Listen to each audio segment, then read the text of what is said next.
Pediophobia is the unwarranted and irrational persistent fear or worry of dolls.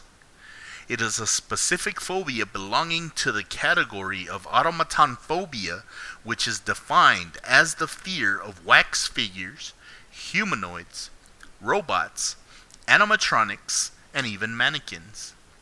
More often than not, a child's best friend is in fact a humanoid figure or doll.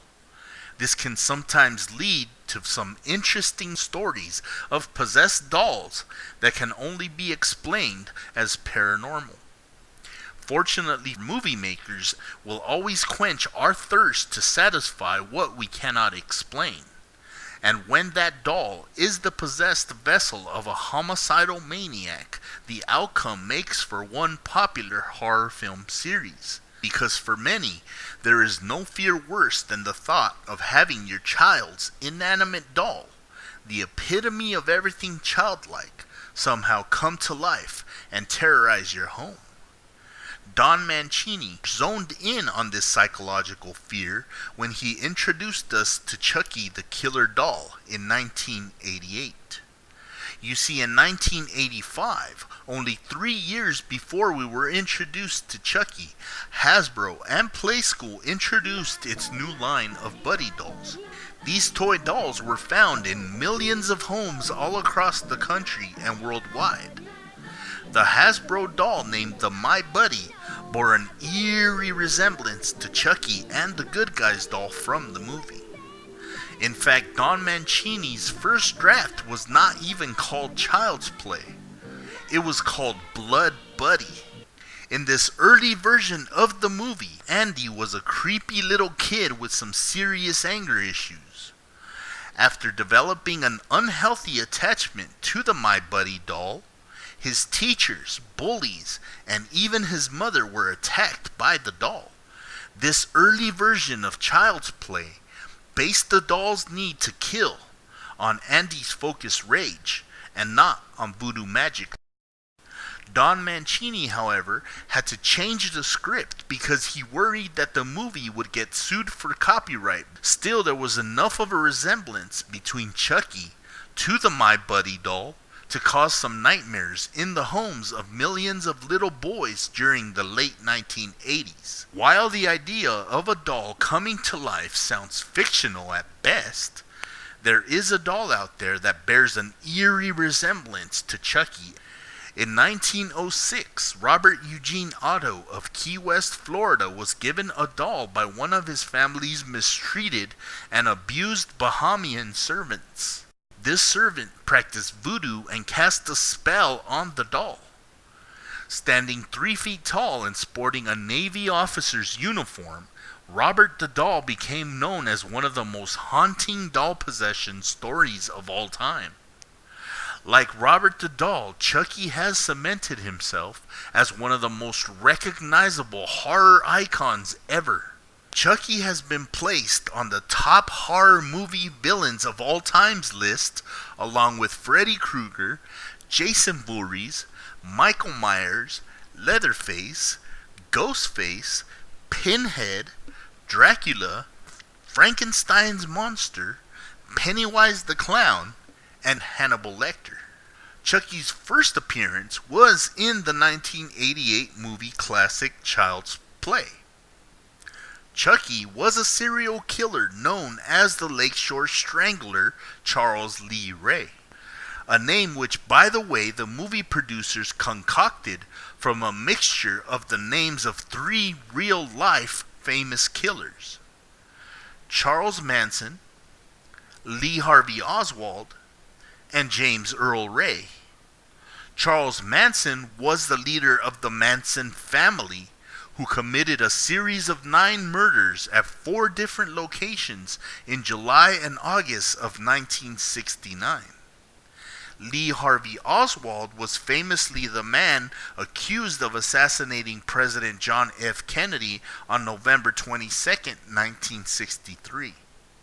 And James Earl Ray is the man who pleaded guilty to the assassination of Martin Luther King Jr.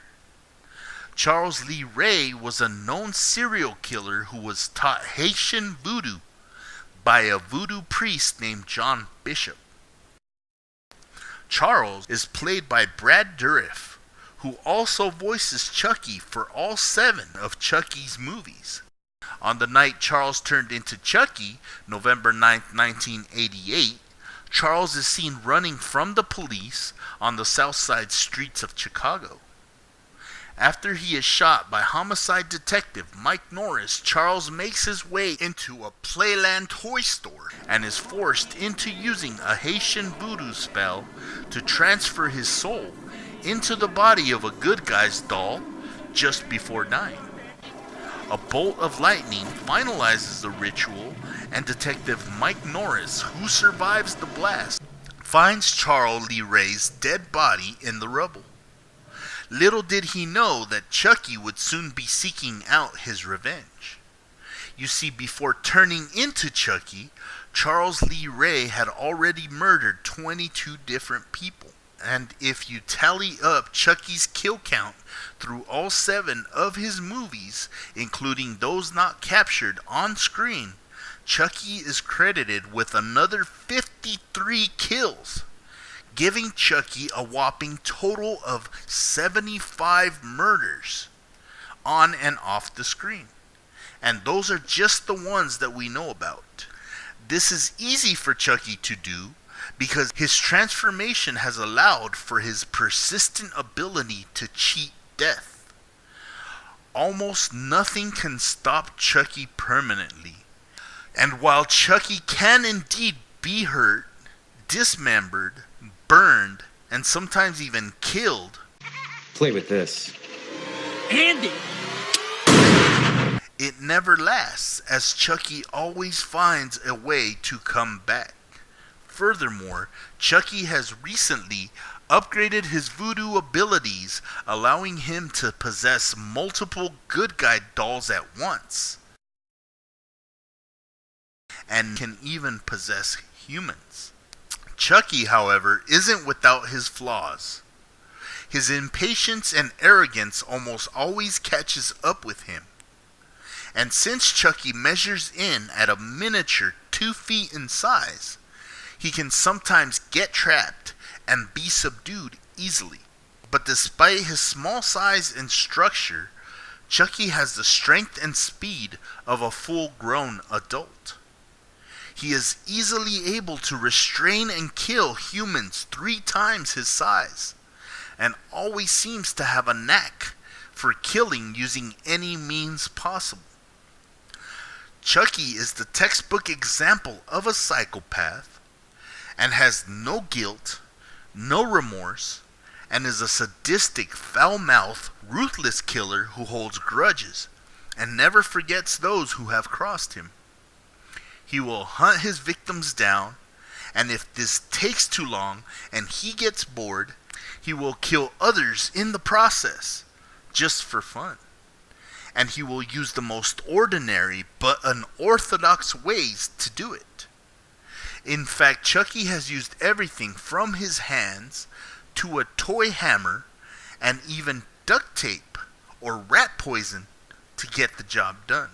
It is obvious that Chucky has always had problematic relationships with women. His human love interest Sarah called the cops on Charles after he murdered her present husband Daniel Pierce. Chucky even went as far as to stab a pregnant Sarah, rendering her daughter Nika Pierce paralyzed. Tiffany, Chucky's wife, was at one point just an occasional sexual fling. Despite Tiffany's years of devotion, Chucky never really loved Tiffany. You mean you weren't gonna ask me to marry you? What are you, nuts? In fact, Chucky has killed Tiffany 3 different times. Her first death came when Chucky, pissed that she had locked him in a cage after refusing to marry her, electrocuted her in the bath, and with the same voodoo seance that turned him into Chucky, turned her into the bride of Chucky.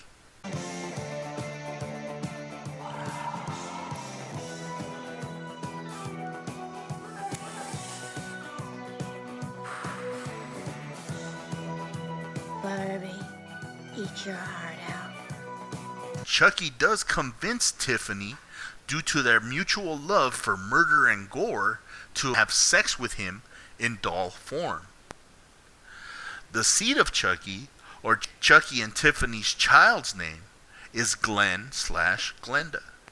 Glen and Glenda was born as a result of Chucky and Tiffany having sex as dolls. Being born a doll, Glen/Glenda was born anatomically incorrect. In other words, he/she has neither a penis nor a vagina. See? What did I tell you? A beautiful little girl. What? Are you blind? That's my boy. Yeah. He just hasn't had his growth spurt yet. What many people do not know is that Glen/Glenda's character is a huge reference to the 1953 American film Glen or Glenda, directed by and starring Ed Wood and Bela Lugosi.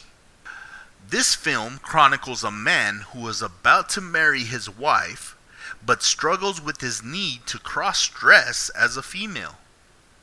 Being an actual cross-dresser in real life, Ed Wood used this film in the 1950s as a plea toward tolerance of the transsexual community.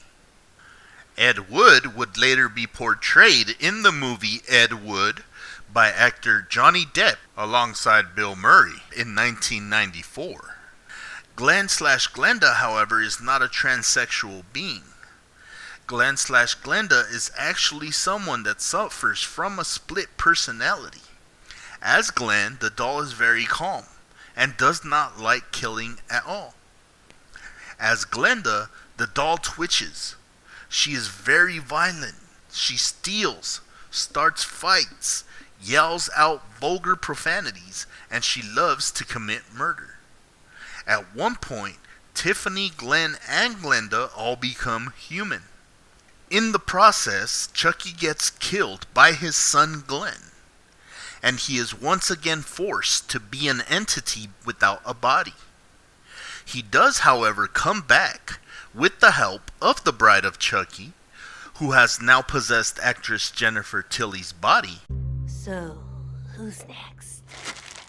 And with her help, Chucky is able to possess Nika Pierce, the paralyzed daughter of his first love interest, which is the body that Chucky currently resides in. Good to see you back on your feet. You look great, Tiff.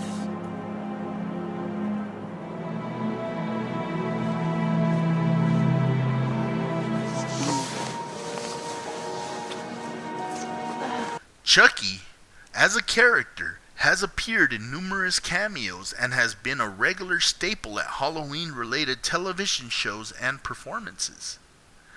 Chucky appeared at the very first Horror Hall of Fame alongside Robert Englund, aka Freddy Krueger. He once made an appearance on an episode of Saturday Night Live, made a promotional appearance on WCW's Monday Nitro, threatening Rick Steiner and Gene Okerlund, and briefly appeared on a Radio Shack commercial titled The 80s Called, along with other 1980s icons including Hulk Hogan and Dee Snider.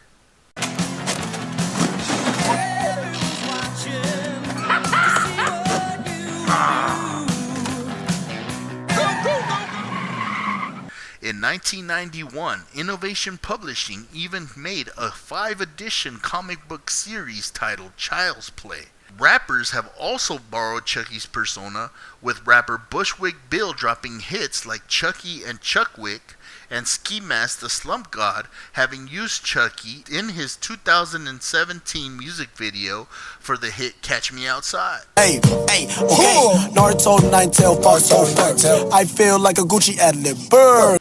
Chucky will also be making a cameo appearance in the 2018 movie Ready Player One. Are you willing to fight? Help us save the Oasis.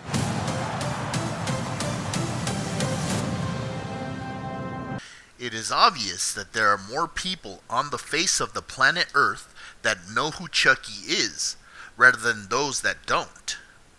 He is the #1 reference we associate with when speaking of any doll possessed, and that, in the minds of many, makes Chucky the one and only true killer doll. And it will probably be a while before anyone can truly challenge Chucky for that throne. Best believe he has earned it.